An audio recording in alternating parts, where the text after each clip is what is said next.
E aí, pessoal, tudo bem? Nessa aula, nós vamos tentar achar a área aproximada entre a curva x² mais 1 e o eixo x entre x igual a 1 e x igual a 3, ou seja, essa área aqui. E vamos achar ela aproximada construindo quatro retângulos sob a curva com a mesma largura. Então, deixa eu dividir a curva aqui em quatro retângulos, e esses retângulos têm a mesma base, que podemos chamar de ΔX, e que pode ser calculado como essa distância percorrida, que pode ser calculada pegando esse 3 e subtraindo de 1, então 3 menos 1. E como temos quatro retângulos, devemos dividir isso por 4, e, com isso, se você resolver ΔX e simplificar, você vai ter meio. Ou seja, cada pedacinho desse aqui vale meio. Então, aqui vai estar um meio, isso porque nós pegamos uma unidade e somamos com meio, ficando com 1,5. E a mesma coisa acontece aqui se pegarmos 2 e somarmos com meio. Esse aqui vai ser o x igual a 2,5. Agora, como podemos determinar a altura desses retângulos? Eu vou usar a função avaliada no limite esquerdo para definir a altura, porque vai ficar mais fácil. E se você observar, esse aqui é o f de 1,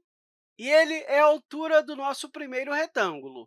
De novo, no limite esquerdo, nós temos a altura do segundo retângulo, que é f de 1,5, ou seja, f de 1,5 é a altura desse retângulo. E se continuarmos pensando desse jeito, a altura desse retângulo vai ser f de 2, que é o retângulo que eu estou pintando em verde. E, por fim, o quarto retângulo tem altura igual a f de 2,5. E, claro, em todos esses retângulos, eu estou considerando o limite esquerdo. Isso vai nos ajudar a calcular melhor a nossa área. E agora que entendemos isso, qual é essa área utilizando a soma de todos esses retângulos? Claro que a nossa área não vai ser exata, né? Até porque nós estamos deixando de fora esse pedacinho, esse aqui e esse aqui, mas nós vamos encontrar uma área aproximada. Mas, se você utilizar infinitos retângulos, você vai determinar a área mais próxima da realidade. Ok, então, para encontrar a área aproximada, nós vamos somar a área dos quatro retângulos, e a área do primeiro é f de 1, que é a altura do triângulo azul, vezes a base, que é ΔX,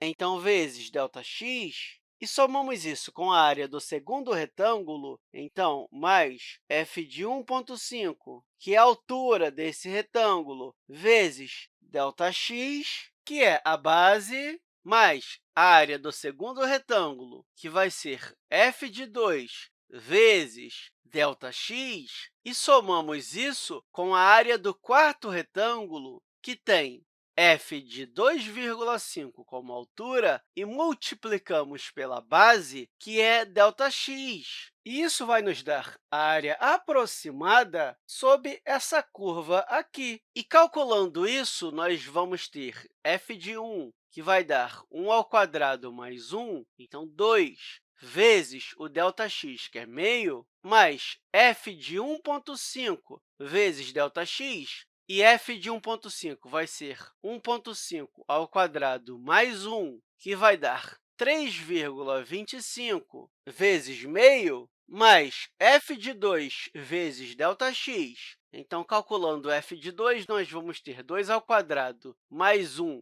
vai dar 5 vezes meio, mais f de 2,5 vezes ΔX. E, calculando f de 2,5, nós vamos ter 2,5² mais 1, que vai dar 7,25 vezes meio. E, claro, isso vai ser igual à área aproximada. E nessa parte, nós podemos colocar o meio em evidência, ficando com o meio, que multiplica 2, mais 3,25, mais 5, mais 7,25, e isso vai ser igual a meio, que multiplica isso aqui, e que, se resolvermos, vai ser igual a 17,5, e se multiplicarmos isso, vamos ficar com 8,75. Então, a área aproximada é igual a 8,75 unidades de área, ou seja, nós calculamos a soma das áreas desses retângulos, mas ainda está faltando esses pedaços aqui. Mas, como eu disse, é uma área aproximada. E na próxima aula, nós vamos tentar generalizar isso, ou seja, nós vamos aprender a calcular a área dessa curva de uma função qualquer e de um número arbitrário de retângulos. E eu espero que essa aula tenha te ajudado e até a próxima, pessoal!